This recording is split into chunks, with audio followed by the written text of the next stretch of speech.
साथियों नमस्कार, स्वागत है आपका एक और इस नई वीडियो में। और आप देख रहे हैं बिग इंडिया टीवी।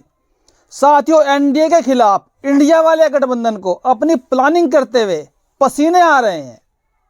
इंडिया गठबंधन के सामने वर्तमान में भी इंडिया वाला गठबंधन अपने आप को कमजोर साबित कर रहा है, अपने आप को कमजोर समझ रहा है।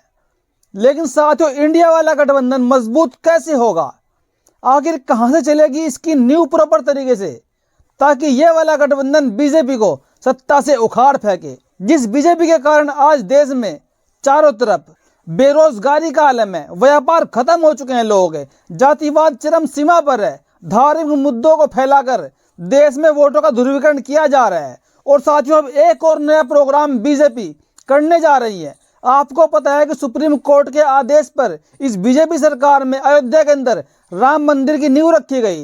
राम मंदिर बनके पूरा हो गया और अभी हाल ही में 22 जनवरी को, आने वाली 22 जनवरी को राम मंदिर पर प्रोग्राम रखा गया है और वहां पर प्राण प्रतिष्ठा का इवेंट कराया जाएगा।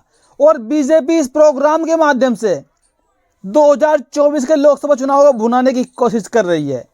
तो वहीं पर साथियों, इंडिया वाला गठबंधन की एक तरफ इस एनडीए वाले गठबंधन को जड़ से उखाड़ फेंकने के लिए तरह तरह की प्लानिंग कर रहा है। लेकिन साथियों, क्या आपको लगता है कि इंडिया वाला गठबंधन अब मजबूत बन चुका है? क्या कंप्लीट हो चुका है, पूरा हो चुका है इंडिया वाला गठबंधन? जी हाँ साथियों, बिल्कुल वाकई में आप सही सोच रहे हैं कि इंडिया वाला गठबंधन अभी पूरा नहीं हुआ है। क्योंकि जब तक इंडिया वाले गठबंधन से बसपा सुप्रीमो इस गठबंधन से बाहर है और देश के एक और बड़े नेता मुस्लिम समाज के असद उद्दीन ओवैसी जी, जो एमआईएम के प्रमुख है, उनको भी अभी तक इस गठबंधन में शामिल नहीं किया गया है। जबकि बसपा सुप्रीमो को लेकर तो बातें बहुत सारी चल रही है, लेकिन असद उद्दीन ओवैसी जी का कोई जिक्र तक नहीं कर रहा है, जबकि मुस्लिमों का बड़ा चेहरा है। अब सपोज कीजिए, क्या इंडिया वाले गठबंधन को मुस्लिमों का वोट बैंक नहीं चाहिए? बीएसपी सुप्रीमो तो अपना दबदबा बना रही है कि मैं अच्छे से बार्गेनिंग कर सकूं, मुझको सीटें अच्छी मिल सके। बसपा सुप्रीमो ने संकेत दे दिए हैं कि हम इंडिया वाले गठबंधन में जरूर आएंगे। लेकिन साथियों, एक ऐसा पोस्ट मेरे हाथ लगा है, एक ऐसा फॉर्मूला जो ट्विटर पर किसी ने पोस्ट किया, क्रांतिकार के एक व्यक्ति ने। साथियों, आपने अक्सर देखा होगा, क्रांति कुमार जब भी कोई ट्वीट करते हैं, जब भी कोई पोस्ट करते हैं, उसके बहुत सारे मायने होते हैं और उसमें बहुत गहरी राजनीति छिपी होती है। साथियों, ऐसा ही एक ट्वीट क्रांति कुमार ने इंडिया वाले गठबंधन को लेकर कर दिया और उन्होंने 4 मुख्य चेहरे ऐसे बता दिए जिनको इंडिया वाले गठबंधन का प्रमुख चेहरा बनाया जाए। और अगर इंडिया वाला गठबंधन, यकीनन मानिए, उनको प्रमुख चेहरा बना देगा, उन्होंने पद भी बताए हैं, तो साथियों वाकई में ही इसी बार 2024 में ही बीजेपी का सत्यानाश हो जाएगा। यानी कि बीजेपी की लुटिया डूब जाएगी और बीजेपी 100 से नीचे सीटों पर आ जाएगी। आप इसको देख लीजिए। क्रांति कुमार 2024 जीतना है तो यह फॉर्मूला लगाना पड़ेगा। प्रधानमंत्री पद का चेहरा बसपा सुप्रीमो बहन कुमारी मायावती जी को बनाइए, उप प्रधानमंत्री अखिलेश यादव जी को बनाइए, बहुत ही गहरी बात है साथियों, गृह मंत्री तेजस्वी यादव को बनाइए, और साथियों रक्षा मंत्री उदयनिधि स्टालिन, जो कि एमके स्टालिन के बेटे हैं तमिलनाडु से, उनको रक्षा मंत्री बनाइए। इन 4 पदों का अगर आप जिक्र कर देंगे, चेहरा घोषित कर देंगे, तो साथियों इंडिया वाले गठबंधन को एनडीए कभी भी हरा नहीं सकता। क्योंकि जो पद इन्होंने बताए हैं, जो बड़े ही मुख्य चेहरे हैं इंडिया वाले गठबंधन के, अगर इंडिया वाला गठबंधन इसको फॉलो कर लेगा तो अवश्य ही एनडीए की सरकार गिर जाएगी और बीजेपी को अपना मुंह छुपाने के लिए कहीं जगह भी नहीं मिलेगी। लेकिन साथियों, क्या ऐसा इंडिया वाला गठबंधन करेगा? करना तो चाहिए। और खासकर जो इंडिया वाला गठबंधन बन रहा है उसमें कांग्रेस एक बड़ी पार्टी है, मुख्य रोल उसका भी है। लेकिन आपको पता है कि कांग्रेस के पास सवर्ण समाज का वोट बैंक नहीं है, ये बात सब जानते हैं। क्योंकि सवर्ण समाज एक एक करके चुन चुन कर भाजपा को वोट करता है, वो भाजपा के पाले में है। और सवर्ण समाज अब कांग्रेस को समझने लगा कि वो मुस्लिमों की पार्टी है। लेकिन जो नेता सवर्ण समाज के कांग्रेस में है, उनको सिर्फ अपने समाज के लोगों की चिंता है, उनको देश की चिंता नहीं है।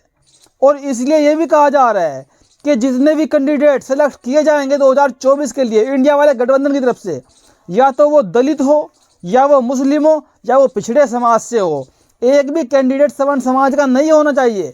तब जाकर बीजेपी को सत्ता से हटाया जा सकता है। ये बहुत बड़ी बातें की गई है। और इस इंडिया वाले गठबंधन में MK स्टालिन को भी बड़ी जिम्मेदारी दी जाए, हेमंत सोरेन को बड़ी जिम्मेदारी दी जाए, ममता बनर्जी, केजरीवाल आदि को भी बड़ी जिम्मेदारी दी जाए। और जो बड़े बड़े चेहरे हैं सबको बड़ी जिम्मेदारी देकर सबको एक मंच पर अपनी सहमति के साथ आना होगा। और जो 4 चेहरे हमने आपको बताए हैं उन चेहरों को मुख्य रूप से बड़ा चेहरा बनाकर आगे करना चाहिए, क्योंकि आप जानते हैं कि अगर बसपा सुप्रीमो को इंडिया वाले गठबंधन PM का चेहरा बना देगा, क्योंकि बसपा का प्रभाव केवल यूपी में ही नहीं है साथियों, बसपा का प्रभाव देश के तमाम राज्यों में है। तमिलनाडु से लेके तेलंगाना से लेके उत्तर प्रदेश, गुजरात तक, जी हाँ साथियों, बिहार, राजस्थान, मध्य प्रदेश, हरियाणा, पंजाब, कहाँ कहाँ BSP का वोट बैंक नहीं है। इसलिए BSP जो प्रभाव रखती है वो केवल यूपी में ही नहीं रखती, वो उत्तर प्रदेश के बाहर भी अपना प्रभाव रखती है। लेकिन साथियों अगर बात करें 2027 की राजनीति के उत्तर प्रदेश की, तो बहन कुमारी मायावती जी और अखिलेश यादव को भी अपनी सहमति बना लेनी चाहिए अभी, कि देखिए 2027 में जब यूपी का चुनाव होगा तो CM पद का उम्मीदवार मैं रहूँगा। अखिलेश यादव को कहना चाहिए कि CM पद का उम्मीदवार मैं रहूँगा और चुनाव गठबंधन में ही लड़ जाएगा। बहन जी आप वर्तमान में अभी देश के PM बन जाइए और उत्तर प्रदेश का CM का उम्मीदवार मैं बन जाऊँगा। अगर साथियों ये लोग ऐसा कर ले तो NDA सरकार को जड़ से उखाड़ के फेंकने में ज़्यादा समय नहीं लगने वाला।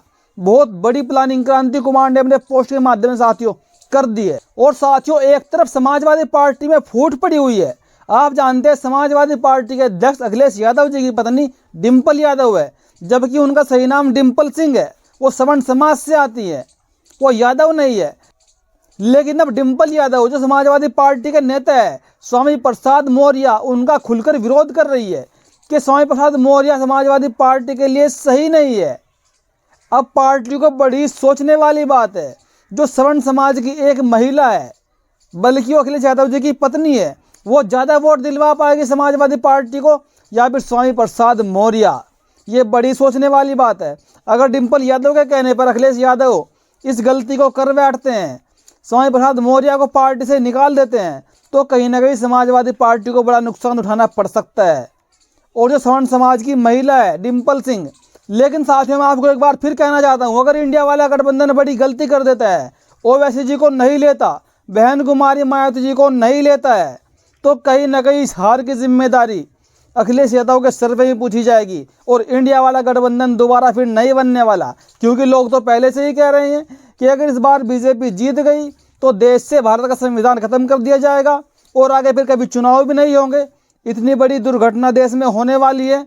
अगर इसको लोगों ने थाम लिया मिलकर तो फिर देश का भविष्य अच्छा होगा, नहीं तो फिर आप देखते रहिएगा हमारा देश और भी जातिवाद की दलदल में धंसने वाला है। देश के युवा बेरोजगार होने वाले हैं और भी, क्योंकि योगी सरकार ने, मोदी सरकार में पहले ही बीजेपी ने लगे लगाए नौकरी से लोगों को हटाया है। ये बात आपको भी पता है। तो साथियों कुल मिलाकर इंडिया वाले गठबंधन के लिए 4 चेहरे जो हमने बताए हैं, जो क्रांति कुमार ने बताई है कि बहन जी को PM पद का चेहरा, अखिलेश यादव को उप प्रधानमंत्री, तेजस्वी यादव को गृह मंत्री और उदय स्टालिन को रक्षा मंत्री बनाना पड़ेगा। तब जाकर साथियों इंडिया वाला गठबंधन NDA को मात दे पाएगा।